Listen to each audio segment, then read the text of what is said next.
लग्नाची बेडी या मालिकेच्या 30 नोव्हेंबरच्या भागामध्ये लेडी कॉन्स्टेबल रुक्मिणीला सांगत असते, बोला काय केलं तुम्ही, सुनांना कसा त्रास दिलात. रुक्मिणी सांगते, आमच्या घरात हे असं काही होत नाही. म्हणजे छोटी मोठी भांडणं ही सगळ्या घरांच्यात होतात, पण असं मेजर काही आमच्या घरात झालेलं नाही आहे.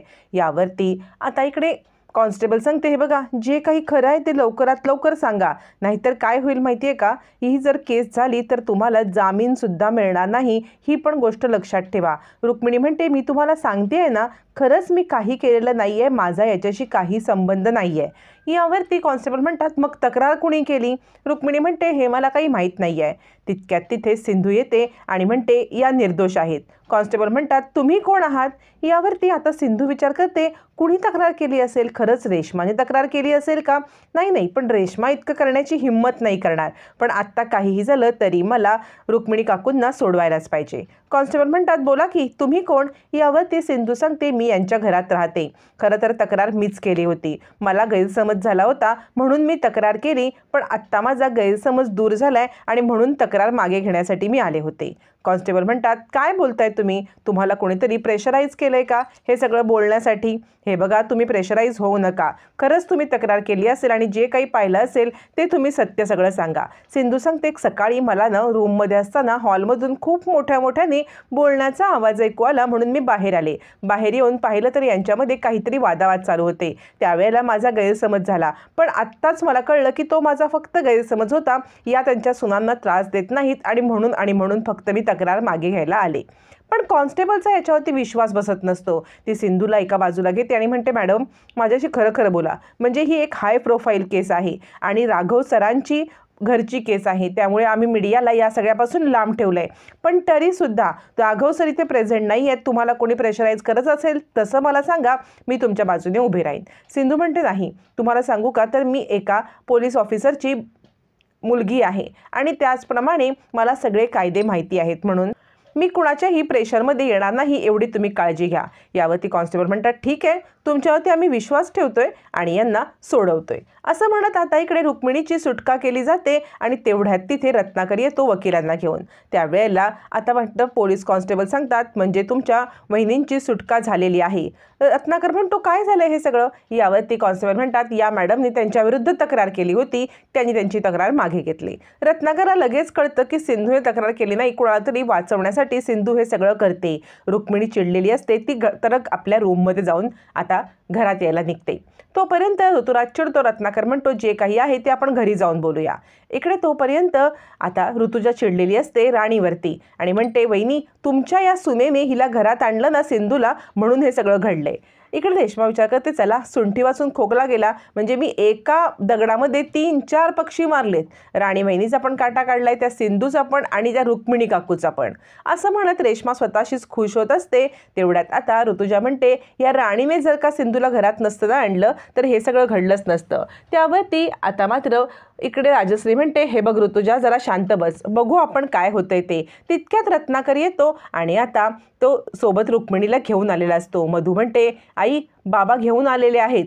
असं म्हणत असतानाच आता राजश्री म्हणते, बरं झालं तुम्ही लवकरात लवकर गेलात ते आणि लवकरात लवकर जाऊन वहिनींना सोडवून आणलं ते. रत्नाकर म्हणतो, मी जायच्या आधीच वहिनी सुटली होती. यावरती राजश्री म्हणते, म्हणजे काय घडलं. याच्यावरती आता मात्र रत्नाकर म्हणतो, मी सांगतो डिटेलमध्ये. राजश्री म्हणते, म्हणजे वहिनी निर्दोष आहेत हे सगळं सिद्ध झालं असेल म्हणूनच त्यांनी सोडलं असेल ना. रत्नाकर म्हणतो, नाही तसं पण अगदीच काही नाही आहे. मग चिडलेली रुक्मिणी म्हणते, सिंधूने मला कंप्लेंट केली होती आणि आत्ता येऊन तिनेच ही कंप्लेंट मागे गेली. ऋतुराज म्हणतो, हो या मुलीमुळेच हे सगळं घडलंय, पण कुणालाही विश्वास बसत नसतो हे काय चाललंय त्याच्यावरती. आता मात्र ऋतुजा म्हणते, मी म्हटलं होतं ना की ही सिंधू आपल्या सगळ्यांना त्रास द्यायलाच इथे आलेली आहे. असं म्हणत सगळेजण सिंधूवरती आता खापर फोडत असतात. तोपर्यंत आता मात्र राजश्री आज जाते, सिंधूला हाताला धरते, अन्वीसोबत बोलत असताना तिला खेचत ती बाहेर घेऊन येते आणि म्हणते, तुला सगळ्यांनी मिळून विचारलं होतं की तू तक्रार केलेस का, तेव्हा तू नाही म्हणालीस, मग आत्ता पोलीस स्टेशनला जाऊन तक्रार मागे घेण्यामध्ये काय अर्थ होता? का हे सगळं केलंस? मला उत्तर मिळालंच पाहिजे. असं म्हणत सगळेच जण सिंधूवरती प्रेशर टाकत बोल खरं काय आहे हे विचारण्याचा प्रयत्न करत असताना रत्नाकर म्हणतो, मला कुणीही येऊन जरी सांगितलं ना की हे सगळं सिंधूने केलंय, माझा याच्यावरती विश्वास नाही आहे. सिंधूने यातलं काहीही केलेलं नाही आहे. सिंधू खरं बोल. हे लोक तुझ्यावरती घाणेरडे आरोप करतायत, मी हे आरोप सहन नाही करू शकत. सिंधू खरं सांग, नक्की काय घडलंय? असं म्हणत रत्नाकर सिंधूला प्रश्न विचारत असतो, पण सिंधू काहीही बोलत नसते. पण रत्नाकरचा ठाम विश्वास असतो की या सगळ्यामध्ये सिंधूचा हात नाही आहे. ऋतुजा म्हणते, बरोबर आहे, म्हणजे पकडली गेले तिची चोरी तरीसुद्धा तुमचा तिच्यावरतीच विश्वास? काय बोलायचं या आंधळ्या प्रेमाला मलाच कळत नाहीये. असं म्हणत ऋतुजा सुद्धा आता रुक्मिणीची री ओढते. रुक्मिणी म्हणते, बाद झाली ही नाटकं, हिनेच सगळं हे केलेलं हे मला माहिती आहे. मग राजश्रीला संशय येतो.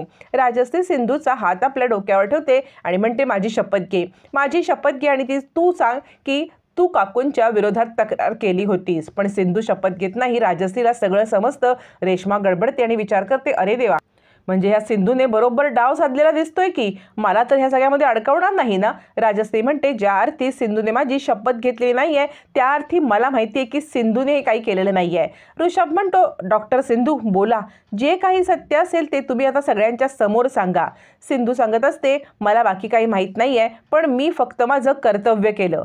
रत्नाकर म्हणतो, पण कर्तव्य तू केलंस, तू कंप्लेंट केली होतीस की नाही? असं म्हणत असतानाच आता रेश्मा गडबडते.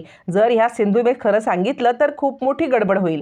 सिंधू म्हणत असते, रुक्मिणी काकू या घराचा आधारस्तंभ आहेत, त्यांना असं नको त्या वयामध्ये न केलेल्या चुकीची शिक्षा मिळू नये म्हणून मी हे सगळं केलेलं आहे. याच्यावरती रुक्मिणी म्हणते, बाद झाली तुझी नाटकं, कंप्लेंट तूच केलीस आणि आता तूच नाटकं करते आहेस आणि राजश्री फसेल तुझ्या बोलण्याला, मी नाही फसणार. यावरती सिंधू म्हणते, तुम्हाला असं वाटतंय का की मी फसवते आहे तुम्हाला सगळ्यांना? ऋतुजा म्हणते, हो तर काय, आम्हाला असंच वाटतं. रुक्मिणी म्हणते, हो तू फसवते आहेस, खरं काय ते आम्हाला कळलंच पाहिजे, खरं काय ते सांग. म्हटल्यावरती रेश्मा घाबरते आणि विचार करते, मला सिंधूला थांबवायलाच पाहिजे हे जे काही बोलणं चाललंय यापासून. त्यावरती रुक्मिणी म्हणते, बोल की मग, खरी तक्रार केली कुणी? मला सगळं कळलंच पाहिजे. त्यावरती सिंधू सांगते, मला खरंच माहीत नाही आहे की खरी तक्रार कुणी केले ते. असं म्हणत सिंधू आता जे तिला माहिती आहे तेच सांगत असते. त्यावरती रुक्मिणी म्हणते, एक काम करायचं, आत्ताच्या आत्ता गाशागोशा गुंडाळायचा, मुलीला घ्यायचं आणि चालू लागायचं, माझ्या घरातून इथून चालती हो. असं म्हणत रुक्मिणी इतकी हायपर झालेली असते, आपण काय बोलतोय कसं बोलतोय तिला काही कळत नसतं. रत्नाकर म्हणतो, नाही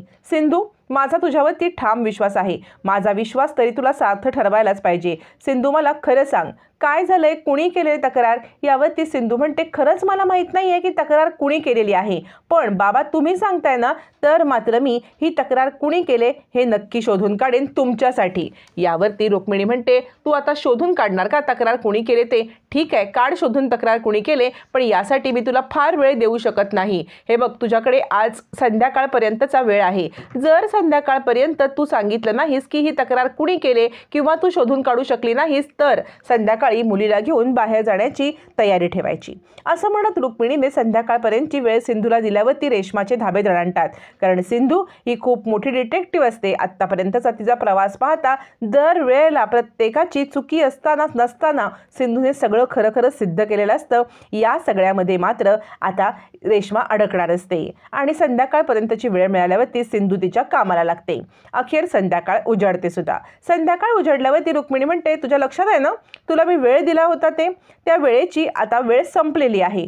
तुझ्या आत्तापर्यंत कोणतीही तुझ्याकडून मला बातमी आलेली नाही आहे.